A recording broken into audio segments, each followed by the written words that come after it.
Why is the Queen's Gambit hard for chess beginners?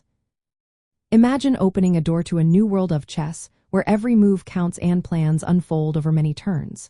That's what the Queen's Gambit introduces, but it can be tricky for beginners to navigate. It starts with white moving the pawn in front of the queen 2 squares forward, and then offering another pawn to black. This looks simple, but it actually involves complex ideas about controlling the center of the board and setting up long-term strategies.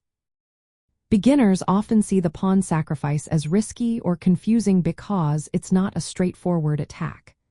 They might worry about losing material early, but in reality, the idea is to gain better control of the middle of the board and develop pieces smoothly.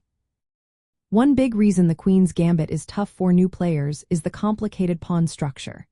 Controlling the center with pawns is fundamental in chess, but it's also abstract. Beginners might not yet understand how to fight for or keep that control, especially when black responds with different defenses like the Queen's Gambit declined or the Slav defense. Each response from black requires a different plan from white, which can be overwhelming for someone just learning the game. Another challenge is that this opening often leads to a game of positional play rather than quick tactics. Instead of immediate threats or captures, players focus on piece placement, pawn formations, and long-term plans.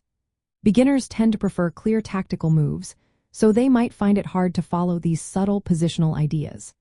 They may also struggle with timing, such as when to recover the pawn on c4 or how to develop their pieces without wasting moves. Moving the same piece repeatedly or bringing the queen out too early can give opponents chances to attack, which is especially dangerous in this opening. King safety is also a big concern.